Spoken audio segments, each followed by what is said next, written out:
In the heart of a dry, forgotten land, where law was written in gunpowder and hope died with the last rain, a young widow made the most dangerous choice of her life.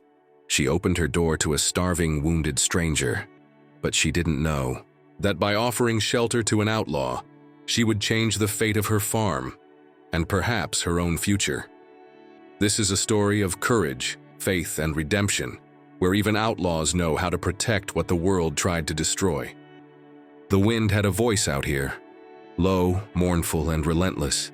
It sang through the broken fields, through the hollowed-out corn stalks that rattled like bones, and through the gaps in the fence where cattle once grazed before the drought stole everything. Eloise McAllister pulled her threadbare shawl tighter around her slender frame and stood at the edge of her property, surveying the wreckage. The earth, once rich and golden, had turned to dust beneath her boots. The last harvest had come and gone, leaving her with barely enough grain to fill half a barrel.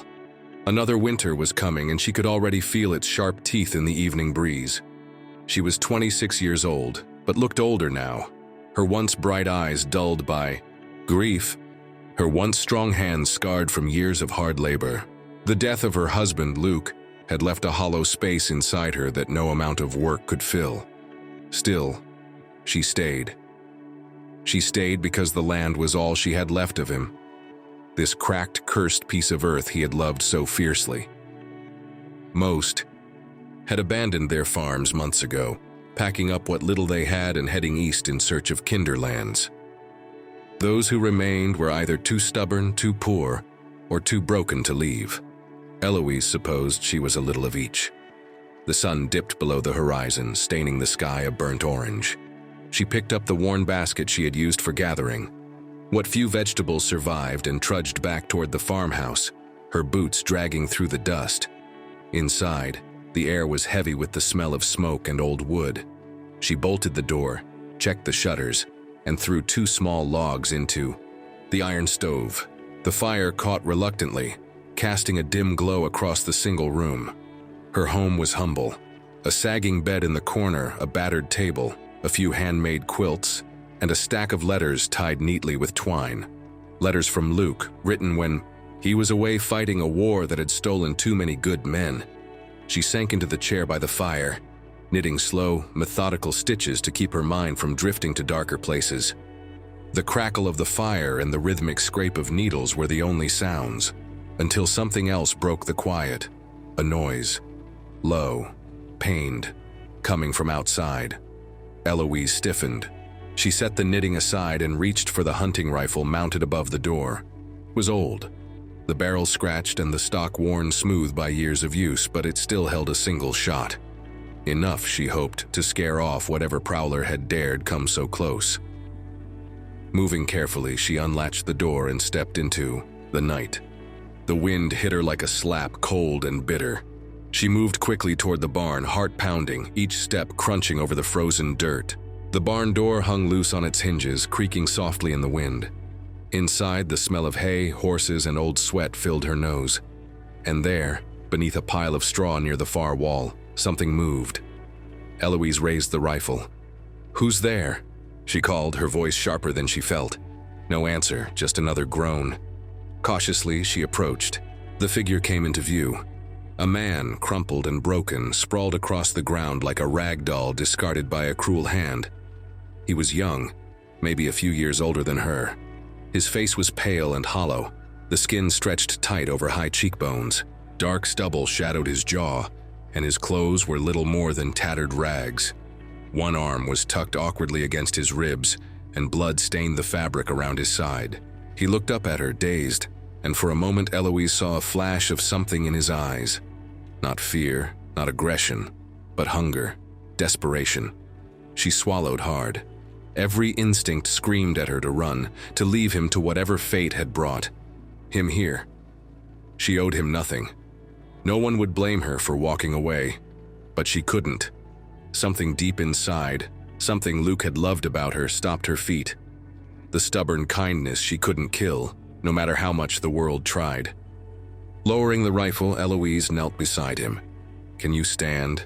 she asked softly. The man shook his head once, weakly. His lips moved, forming a word she barely caught. please." That one word undid her.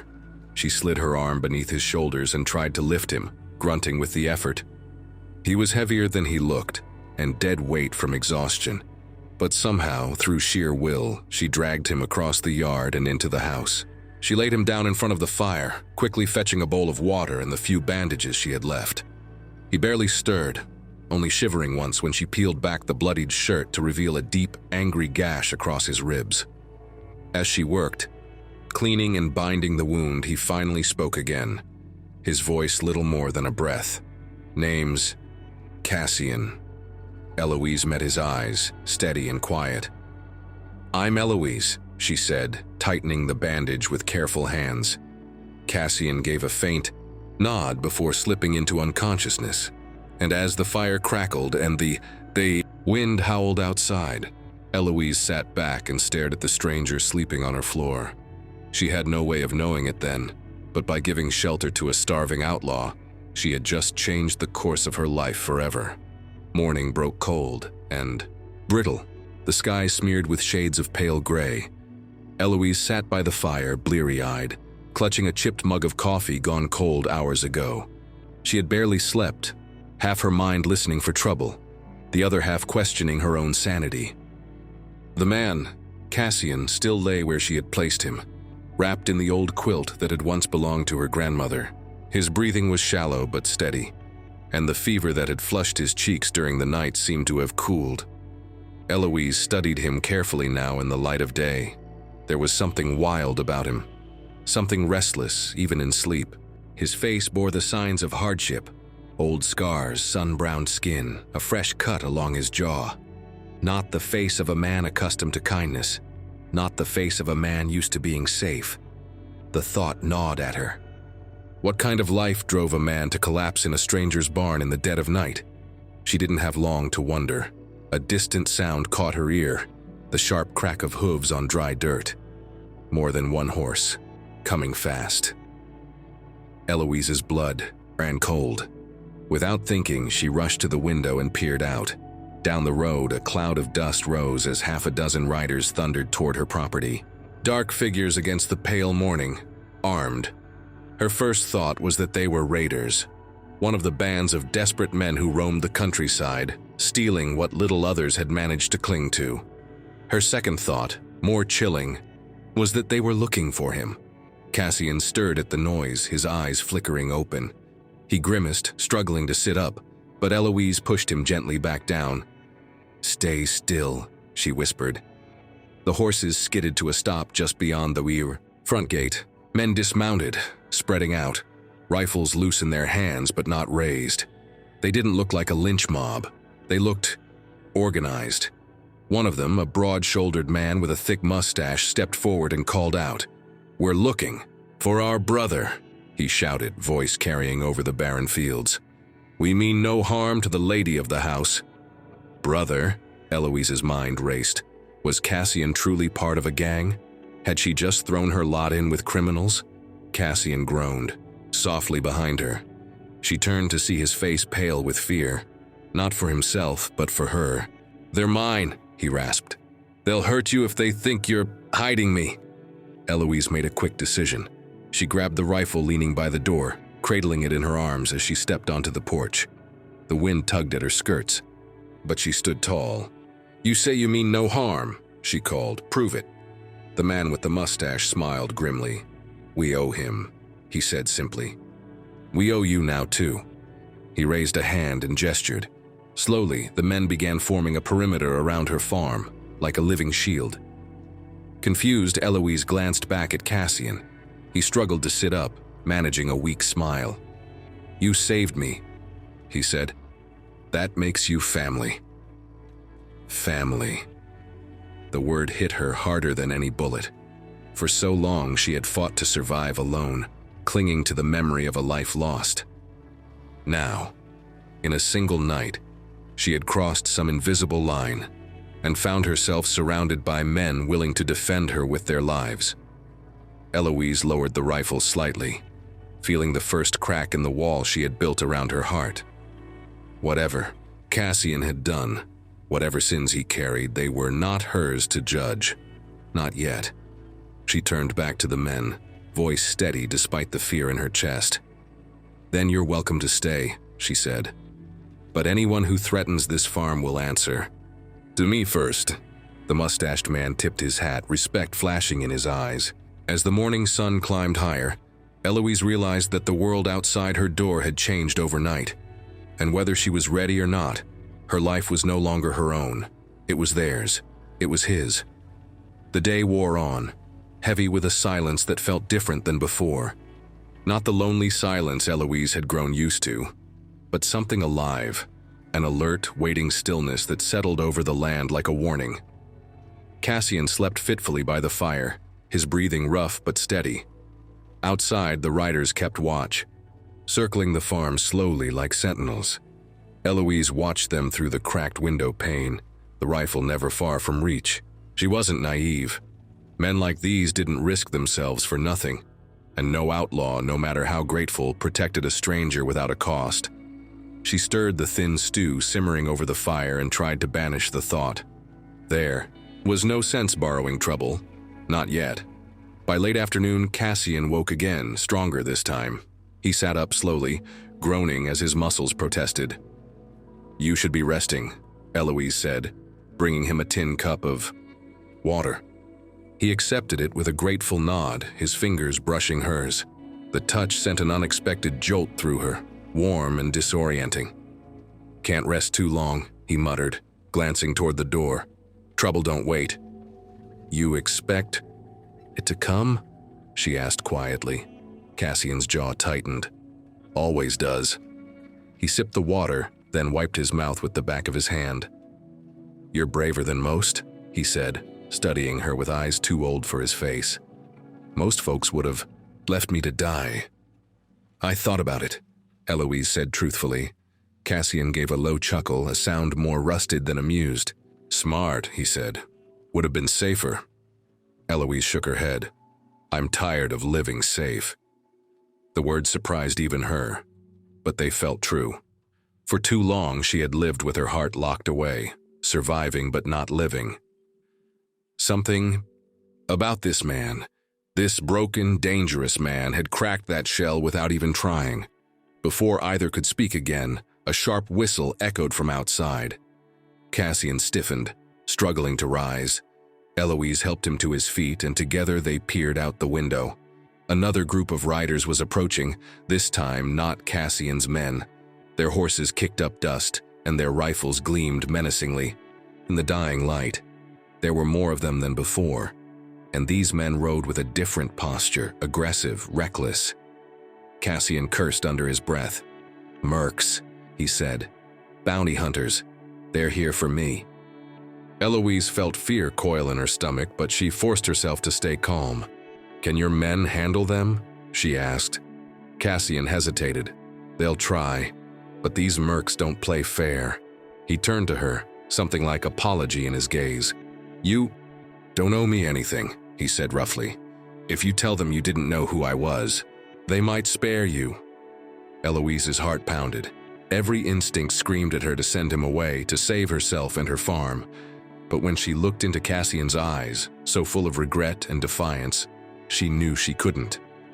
"I gave you shelter," she said, "and I don't go back on my word." Outside, the mercenaries were dismounting, spreading out like wolves scenting blood. Cassian gritted his teeth. "Then we stand together," he said. He reached for the pistol tucked into his belt, the only weapon he had left, and checked the cylinder. "Stay inside," he told her.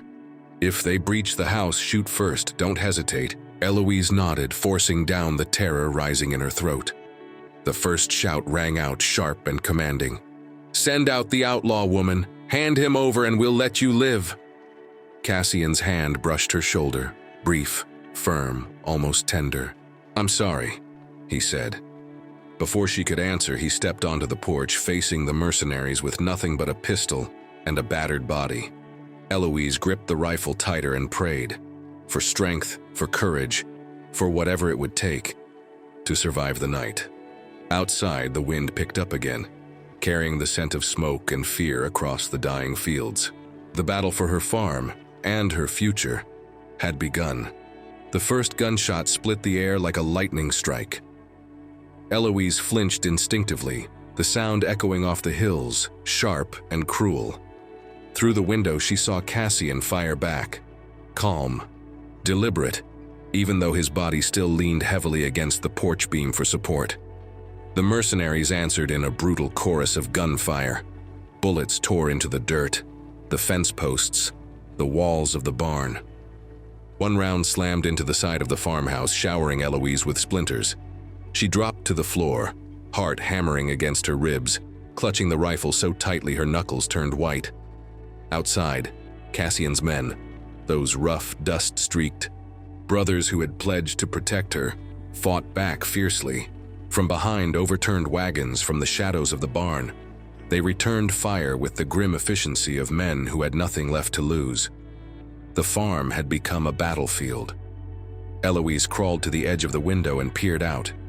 The mercenaries were better armed, better fed, but Cassian's men knew the land, knew how to use every broken fence, every patch of tall grass for cover. Still, the numbers were against them. Cassian ducked behind the porch column, reloading with hands that shook from blood loss and exhaustion. One of his men, a wiry young man with a bandana around his neck, fell to a bullet, crumpling in the dust without a sound. Eloise swallowed back a scream. She had lived through grief. She had buried a husband. She thought she understood loss.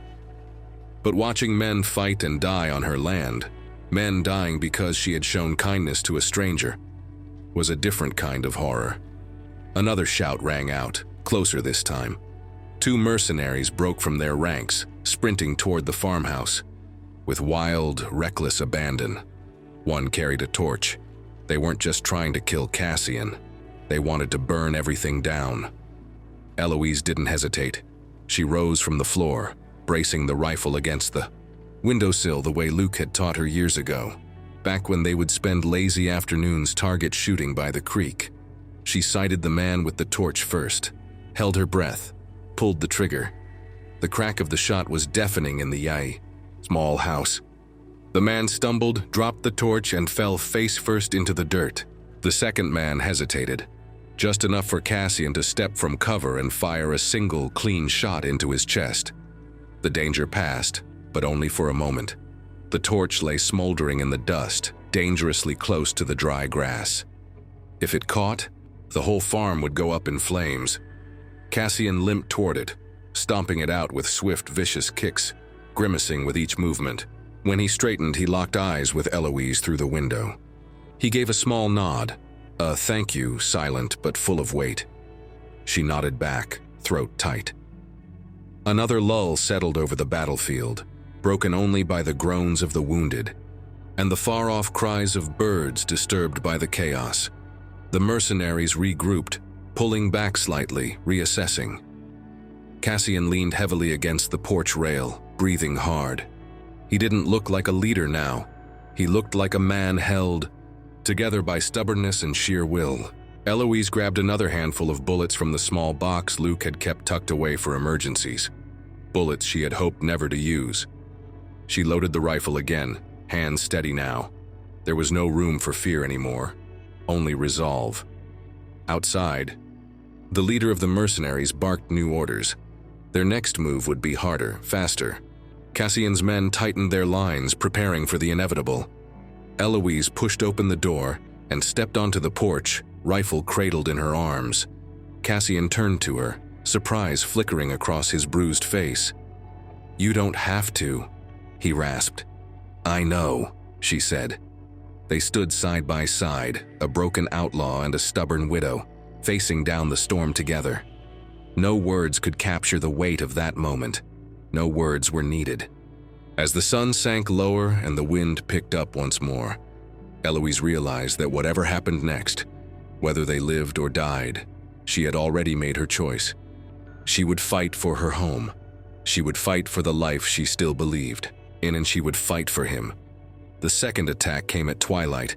The mercenaries, having regrouped, launched themselves at the farm with the desperate rage of men who smelled blood. No more cautious advances, no more shouted warnings, just A brutal full-force assault meant to crush whatever resistance remained. The evening sky bled orange and purple as the first shots rang out. Eloise stood on the porch, shoulder to shoulder with Cassian, the heavy rifle braced against her body. The kick of the weapon jolted through her with every shot she fired, but she didn't stop. She couldn't. Cassian, though pale and swaying on his feet, moved with the grim precision of a man long used to fighting against the odds. Each time he fired, a mercenary fell or scattered into cover. Cassian's men fought fiercely from behind bales of hay, broken wagons, and the stone well at the center of the yard. But the enemy pressed harder. A bullet whistled past Eloise's, ear splintering the porch beam inches from her head. Cassian pulled her down instinctively, shielding her with his body. "You're a damn fool," he muttered hoarsely. Eloise gave a breathless laugh. "Takes one to know one." For a moment, there was nothing but the two of them, crouched together behind the battered wood, hearts pounding in unison. Then the world exploded again in a roar of gunfire. From the edge of her vision, Eloise saw smoke rising, not from the torch she had shot earlier, but from the barn itself. A new fire set by one of the mercenaries under cover of battle. The barn. The last of her supplies, the last of the livestock, everything that stood between her and starvation, was about to be lost. "No!" she cried out, shoving free of Cassian's grip. He tried to grab her, but she was already running, dodging gunfire, heart hammering against her ribs like a trapped bird. The barn door was ajar, smoke billowing out.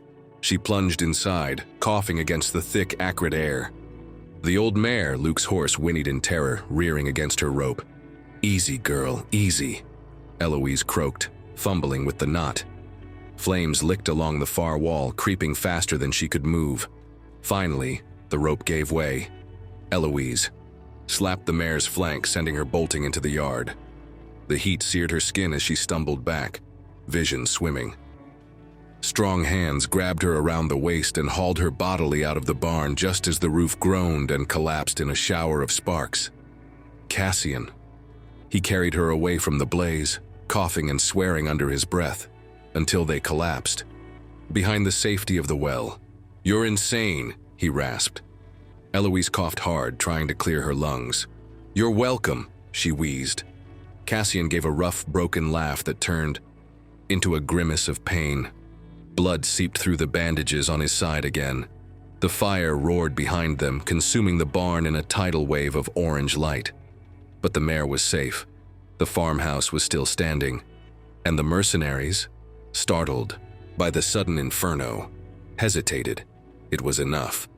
Cassian's men seized the moment, pressing the advantage with a fierce, desperate assault. Within minutes, the mercenaries realized the cost of their ambition. One by one, they fled, some dragging wounded comrades behind them, others galloping away and disappearing into the deepening twilight. When the last of them was gone, a terrible silence settled over the land. No more gunfire, no more shouting, only the crackle of the burning barn and the labored breathing of the wounded. Eloise sat slumped against the well, trembling with exhaustion. Cassian sagged beside her, eyes closed, chest heaving. "You should have left me," he muttered after a long moment. Eloise turned her head to look at him, tears stinging her smoke-reddened eyes. "I'm tired of leaving," she said softly. The admission hung between them, raw and unguarded. Cassian opened his eyes and studied her, really studied her, for the first time. Whatever he saw there made something in his expression soften just for a heartbeat. But then he turned away, jaw tight, guarding himself again. Eloise didn't push. She understood walls. She had built enough of her own to recognize them in others. Instead, she sat quietly beside him as the last light faded. Two broken souls bound together by blood, fire, and the stubborn, foolish act of offering shelter to a stranger. And somewhere deep inside her chest, past the fear and the sorrow, a tiny spark caught flame. Hope. The next morning, the farm looked like a battlefield long after the fighting had stopped. The barn was a blackened skeleton against the pale sky, its charred beams creaking in the cold breeze. The yard was scarred with hoof prints, bullet holes, and the quiet markers of the night's violence. But the farmhouse still stood, and so did Eloise. She moved through the wreckage with slow determination, dragging broken boards into piles, checking on the surviving animals, gathering what supplies had not burned. Her muscles screamed in protest, her hands blistered and raw. But she didn't stop. Cassian sat on the porch, his arm wrapped tight against his wounded side, watching her work with a haunted expression. He should have been resting, but resting meant thinking. And thinking meant remembering things he had spent years trying to bury. As the sun rose higher, Eloise finally dropped the last armful of debris and wiped the sweat from her brow. "You're bleeding again," she called to him, her voice rough but steady. Cassian shrugged, wincing at the movement. "Had worse." Eloise didn't argue. Instead, she disappeared inside the house and returned with fresh bandages and a bottle of whiskey. "Come here," she ordered. Cassian hesitated, pride flickering across his face. But something in her tone, unyielding, kind, familiar, made him bay. He sat heavily on the steps while she knelt beside him, peeling back the soaked bandages with careful fingers. The wound was ugly, angry red around the stitches. She dabbed it clean, ignoring his grunts of pain. "You're lucky you're, stubborn," she said, "or you'd be dead." Cassian gave a short, humorless laugh. "Luck's never been much on my side." He fell silent, watching her work. There was a strange intimacy in it, the way her hands moved with firm, gentle purpose. No judgment, no fear, only care. For a man like Cassian, it was almost unbearable. "You should know," he said, voice low, "why they were really after me." Eloise paused but didn't look up. "I figured it wasn't just bad luck," she said. Cassian stared out at the ruined barn, gathering words he hadn't spoken aloud in years. "I used to wear a badge," he said finally. "Deputy Marshal out of Abilene." Eloise's head snapped up, surprise flashing in her eyes. "Was," he repeated, bitterly, "until I found out the men I worked for were dirtier than the outlaws we hunted." He clenched his fists, nails digging into his palms. "They framed me, said I stole money from the evidence lockup, said I was dirty, turned me into the very thing I hated." His voice cracked, raw with old wounds. "They put a price on my head. Better to hunt me down than let me speak." Eloise finished tying off the fresh bandage and sat back on her heels, studying him. "You could have run," she said quietly. "Left the territory, started over." Cassian shook his head. "Running don't change what you are." For a long moment, neither spoke. The only sounds were the wind whispering through the burned-out fields, and the soft creak of the porch under their weight. Eloise reached out slowly and placed her hand over his. "You're not what they say," she said firmly. "I see who you are." Cassian looked down at their joined hands, as if seeing something foreign, something he didn't know how to accept. "You're the first," he whispered. Eloise gave a small, sad smile. "Maybe we're both a little lost," she said. "Maybe that's why we found each other." The words hung between them, fragile and real. Cassian turned his hand over, lacing, his fingers through hers, and for the first time in years, the weight he carried didn't feel quite so heavy. They sat there together as the day warmed, two wounded souls stitched together not by blood or obligation, but by something stronger. Trust, hope, a fragile beginning rising from the ashes. 2 days passed. The farm was quieter now, but it wasn't peace that hung in the air. It was tension, thick and waiting, like a storm that hadn't decided whether to strike or pass. Cassian recovered slowly, spending his mornings helping Eloise rebuild what they could. Simple things: repairing the fence, hauling water, salvaging tools from the burned barn. Tasks that demanded little talk, but somehow said more than words ever could. At night, they sat by the fire, speaking in low tones about the future, about what might come if the world allowed them to dream again. But the world, Eloise knew, rarely allowed such things. On the third morning, while Cassian was reinforcing the chicken coop, a rider appeared on the road. Eloise spotted him first, a lone figure kicking up dust as he approached at a measured, deliberate pace. She stepped onto the porch, shotgun cradled loosely in her arms, Cassian falling into place.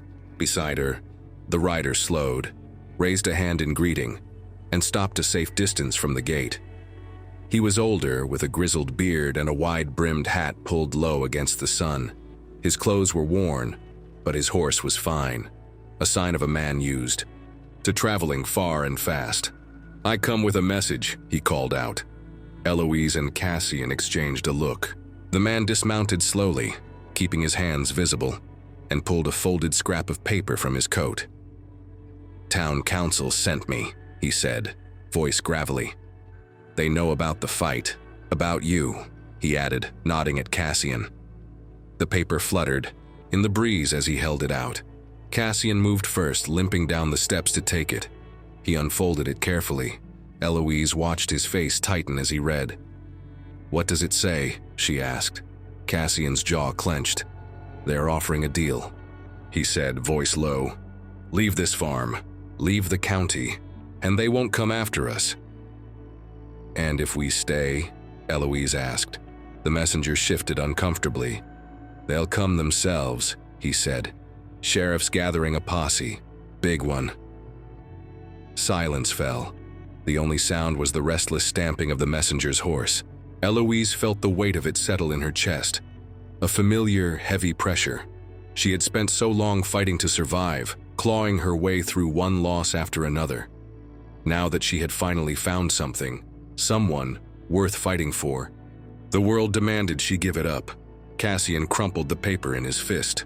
"We're not running," he said quietly. Eloise didn't hesitate. "Then neither am I." The messenger sighed as if he had expected nothing less. He mounted his horse again. "Day after tomorrow," he said. "That's when they'll come." He tipped his hat. "I'm sorry." Then he rode away, leaving only dust and dread behind him. Cassian stood for a long moment, shoulders tense. Eloise moved to his side, slipping her hand into his. "We'll find a way," she said. He shook his head grimly. "They'll bring more men than we can fight. Guns we can't match. We have something they don't," she said. Cassian turned, frowning. "Faith," she whispered. "And a reason worth fighting for." He stared at her, and something unspoken passed. Between them, something deeper than the fear, stronger than the threat on the horizon. Together they began making preparations. They reinforced the farmhouse, boarded the windows, dug shallow trenches where the earth would allow. Cassian's remaining men, those still able to fight, returned when word spread of the coming battle. They didn't ask for payment. They didn't ask for promises. They came because of Cassian, because of Eloise. Because some debts are repaid not in gold, but in loyalty and blood. That night, as the sun sank and the land turned to shadow, Eloise sat beside Cassian on the steps of the farmhouse.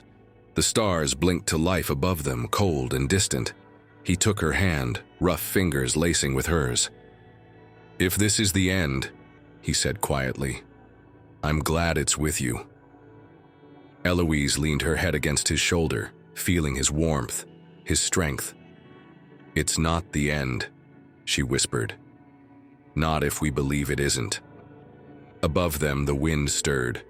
The dying embers of the world they were fighting to save. The morning sun rose thin and pale, casting long, sharp shadows across the wounded land.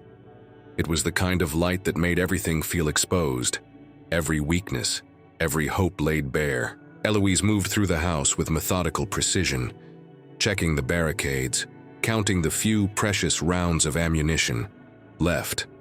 Her hands were steady, her heart quiet. There was no room left for fear now, only purpose. Cassian and the others worked outside, reinforcing the trenches, positioning themselves where cover was strongest. Every man wore the same grim expression, the look of those who had already counted the odds and chosen to stand anyway. From the porch, Eloise could see the dust cloud rising in the distance. They were coming. The town's men, ranchers, merchants, lawmen, riding with the weight of authority and the righteousness of the mob. They came not just for Cassian, but for the idea of him. the outlaw who had dared to survive. And for her, the woman who had dared to offer kindness. Eloise knew what they expected to find here. Fear, surrender. They would find neither.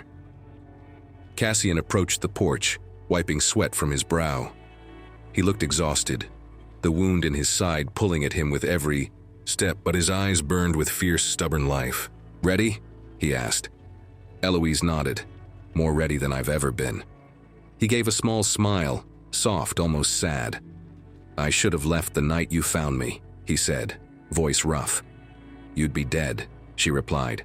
"Maybe," he said. "Or maybe I wouldn't have dragged you into this." Eloise stepped closer, reaching up to touch his cheek.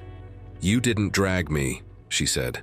"I chose." Simple words, but they held the weight of everything she had lost, and everything she had dared to hope for again. Cassian closed his eyes briefly, leaning into her touch like a man starving for something he didn't know he needed. Footsteps approached. One of Cassian's men, face grim. "They're close," he said.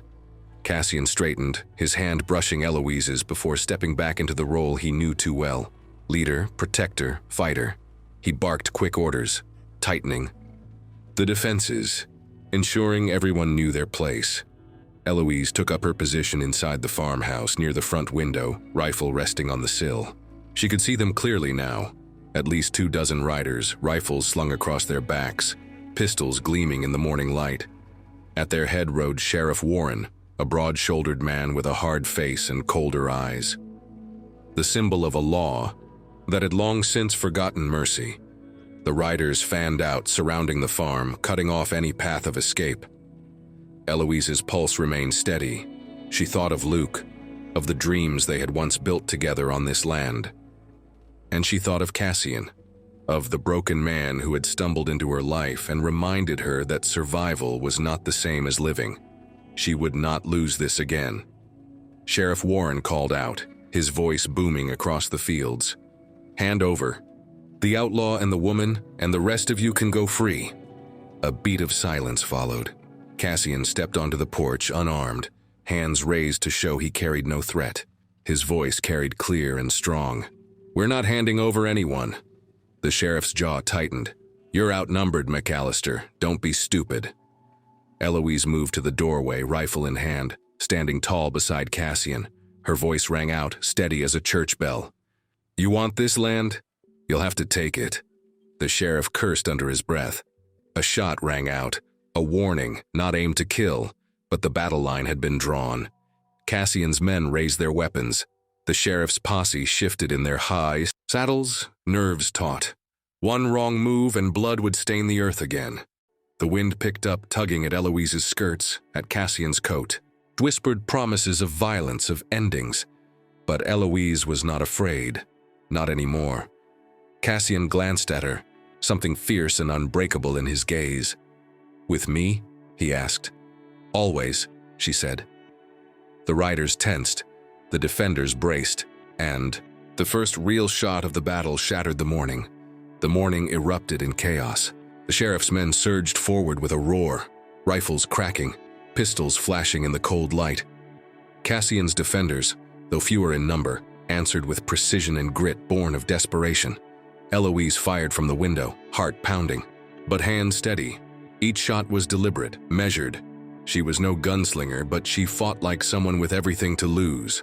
Bullets tore through the air, slamming into walls, kicking up dirt, splintering wood. The farmhouse shuddered under the assault, but it held. Outside, Cassian moved like a man possessed. Despite the pain etched into his every step, he led the defense with fierce determination, calling out orders, returning fire with deadly aim. He fought not for glory, not for revenge, but for the fragile thread of a life he had only just begun to believe in, for Eloise. The sheriff's men pressed harder, circling the farmhouse, trying to find a weakness.